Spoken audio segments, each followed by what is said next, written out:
helicopter and it sounds extremely low.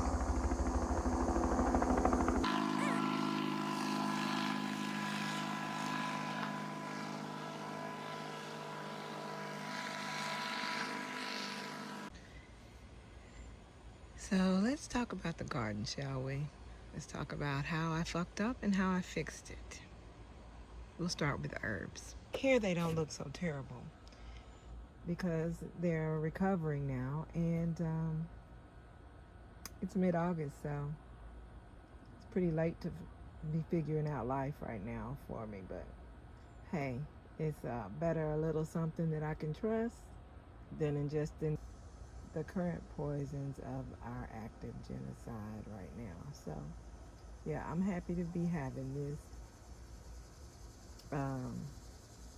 cilantro, opal basil, and oregano. And in fact, speaking of fuck ups, I finally got a sprig of peppermint to peep through. That's right, ladies and gentlemen. I struggled with pepper fucking mint this season. Yeah, the quote-unquote invasive weed that you can't get rid of once it establishes itself in your vicinity.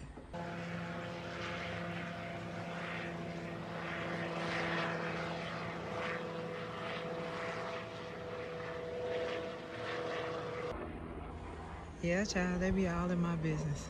All up in my business. So as I was saying, this peppermint just decided to pop up also mid-August. So my herbs really didn't do anything in the earlier coolness of the season. Can I do my video? I mean, is that all right with you? Thank you.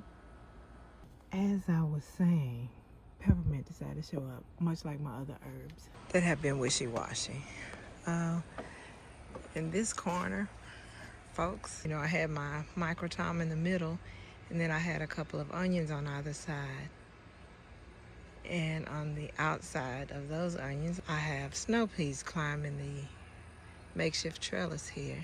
I've been getting periodic snow peas off of this one, so I haven't pulled it and replanted it. I do have one ready to replace it once it seems like it's done.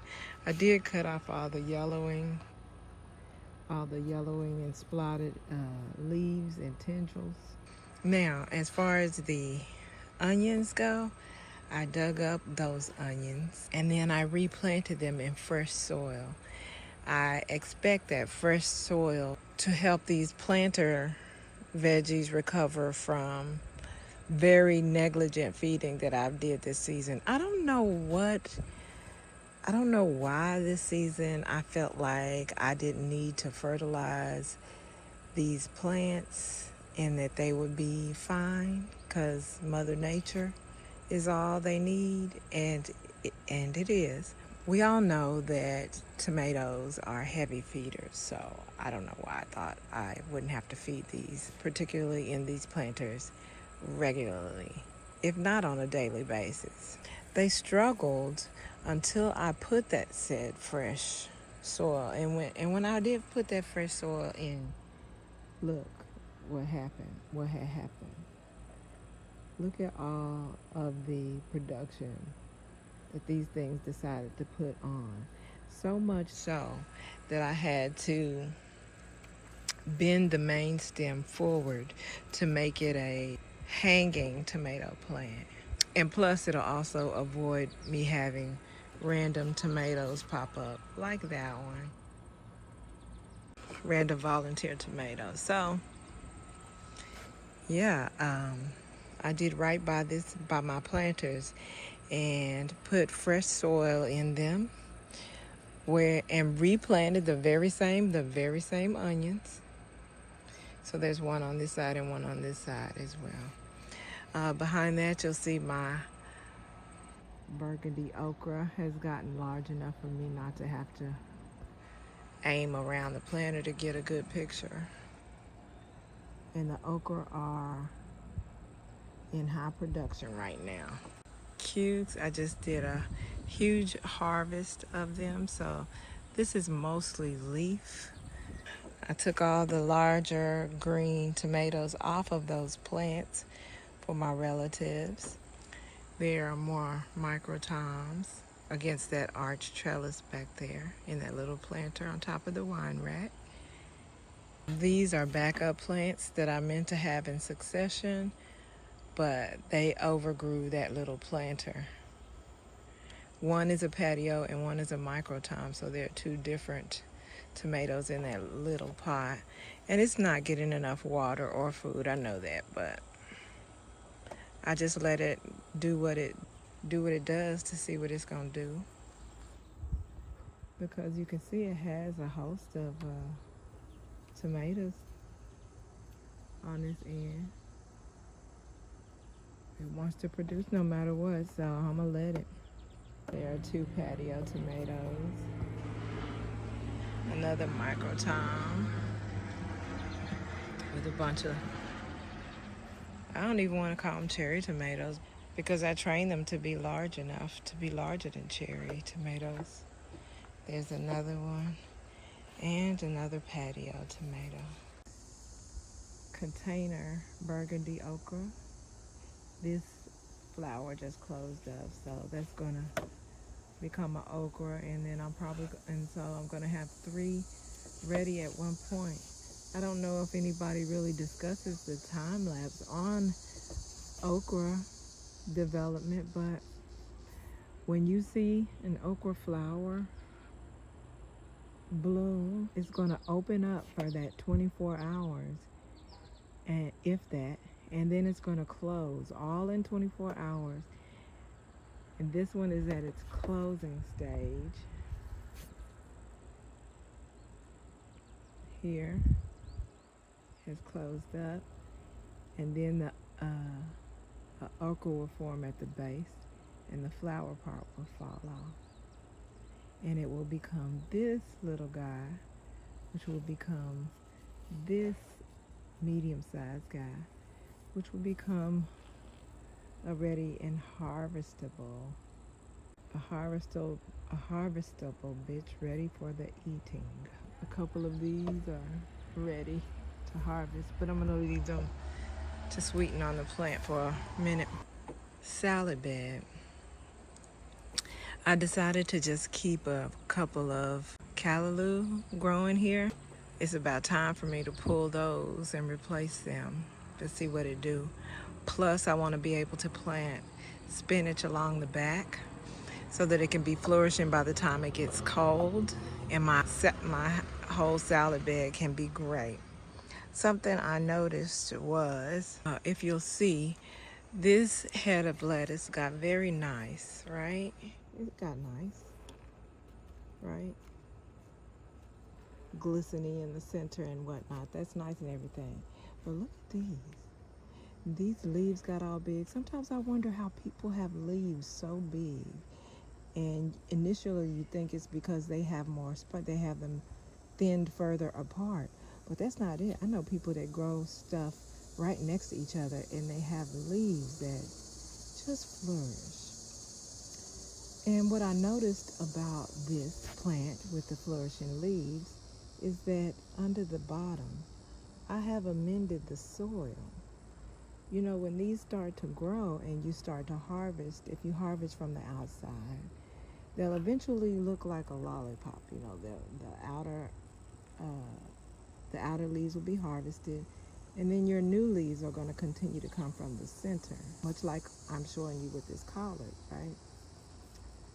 So I assume that the key to fuller, more crispy and buttery leaves is to keep the soil amended under that trunk. See how this is starting to just lollipop off as I harvest the outer leaves. I need to put more soil, amend more soil around that base, and it'll keep your leaves fresher, larger, and fuller. This one I'm going to do the same thing. Its leaves are pretty, are comparable to this. But I know that if my theory is correct, I know that by amending this lollipop formation here at the bottom, soil, I'm going to get fuller, sweeter leaves for longer. Here's another backup that I got caught up with. This is a yellow pear tomato. I probably won't grow it again just because it seems to be, well, it's not alone. Everything else is taking a long time too. It's taken a long time for these to ripen. And even when they do, it doesn't look like they're going to be very big. Oh yeah, so this got caught up in the mix. This is another yellow pear that I was going to have growing in succession with this one. But I didn't have enough pots. I ended up with a little mini. And this should teach you a lot about transplanting and the effects that your size of your pot has on a plant, no matter what its characteristics are. Because these microtome tomatoes are alleged to get 8 inches tall, right? And I've started them in a small pot and let them finish in a small pot. And sure enough, that hoe didn't get 8 inches tall. And the tomatoes were really tiny. They were little cherry tomatoes, right? But the more experience I got with Mother Nature, the more I said, well, fuck what a book says or a homemade or a bandwagon chosen guru. Let me see what'll happen if I put this micro tomato plant seed in a larger pot and see what happens. And that is, my dear, that is what happened. My verbena, I have harvested a couple of times and it's ready for another harvest. So I have 2 peas that will crawl up this makeshift trellis here. And I have 2 onions inside.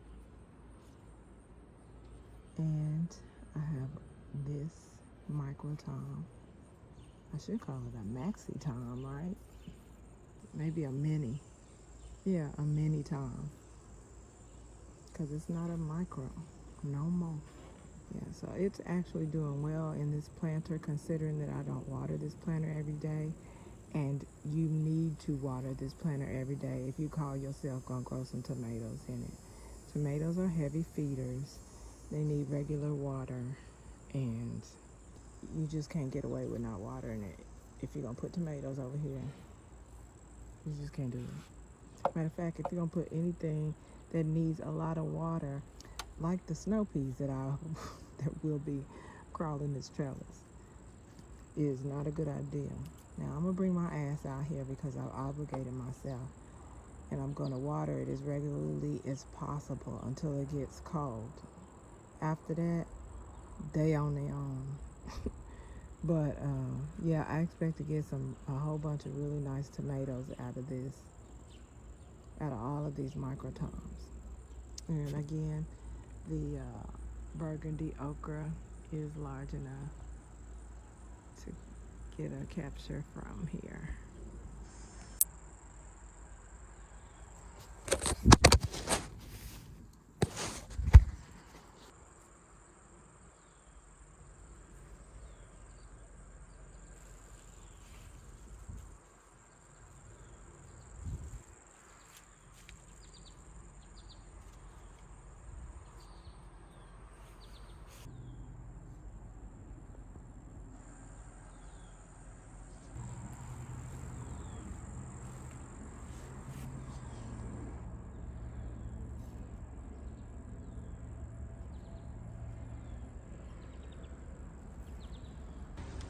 Okay.